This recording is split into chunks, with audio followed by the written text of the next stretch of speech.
So, why it makes no sense to blackmail God. First of all, you're 100% accountable for all of your own actions. There are no external influences on your own actions. It doesn't matter what someone wants from you, what someone told you. Regardless, you're 100% accountable for yourself. Your brain can't categorize facts as not being facts, and something that isn't a fact is something that is a fact. So, it doesn't matter what anyone ever tells you, you're accountable for yourself. You might not know the definitions of the words for insolence, arrogance, impudence, conceit, bigotry, and negligence, but you are consciously aware of what that behavior is, and you are aware that that's a transgression and a guilt. So when you're surrounded by scorpions, and snakes, and spiders, and jellyfish, and broken bones, and herpes, and cancer, and drowning, and old age, and sharks, and tigers, and lions, and wolves, and tapeworms, and cavities, and stubbing your toes, and blindness, and gangrene, and famine, and deserts, and frostbite, and diseases that you get from being out in the rain, and the whole slew of things that kill you, you are obviously aware that maybe blackmailing God isn't very smart.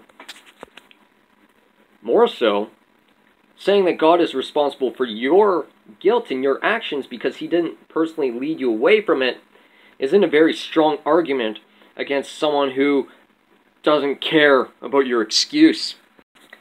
Particularly when the whole world is covered in crap, it is very, very displeasing when you use a bad excuse to pardon yourself while you're being negligent.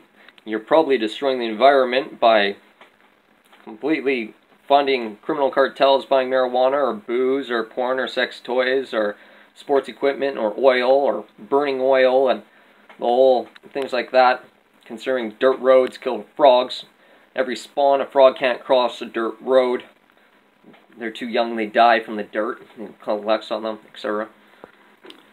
So being that if God were real, he would have relationships with humans, and many, many people testify that he does. And many, many more people that don't testify that he does denies that they actually have faith in God, and they're just expecting to be excused for their blasphemies. But if he was real, he'd have scriptures.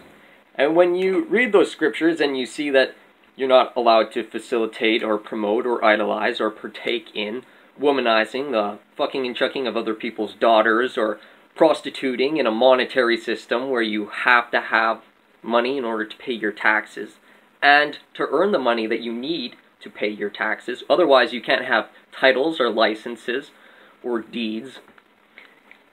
In prostitution, that's just crazy. And then there's all the womanizers, just lazy, neglectful boyfriends and abusive husbands and abusive boyfriends and bastards that don't have their fathers because their fathers are leaving.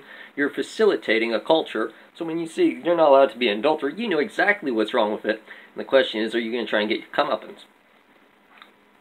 So when you go through the line concerning the means by which you vindicate and justify your actions, beliefs, behaviors, and attitudes, or those of other people, for what you're trying to facilitate or how you're trying to get ahead yourself at the expense of the rest of the world, and you know what those expenses are, and you know what those consequences are, but you deny it, and you deny that it's important because you're not the only one that's guilty for them. It all comes back around to God is omniscience, and he doesn't care about your excuses. So blackmailing him doesn't make any sense. So while all these people know that they're guilty, it's kind of ironic that love and benevolence are synonymous. They're used differently in grammar. Now, love is never a synonym for sex, and sex is never a synonym for love, but benevolence and love are synonymous. And it means that you don't tolerate bullcrap. You don't tolerate insolence. You don't tolerate arrogance. You don't tolerate impudence. You don't tolerate bigotry or conceit or negligence. Because benevolence is like a paternal love that protects your son from failing, or your daughter from getting fucking chucked by a womanizer, or from your land being destroyed and pillaged. It's what secures prosperity. Benevolence. It's not the opposite of malevolence. They're like brothers. where one is, I don't tolerate bullcrap because I'm not going to go there with you ever under any circumstance.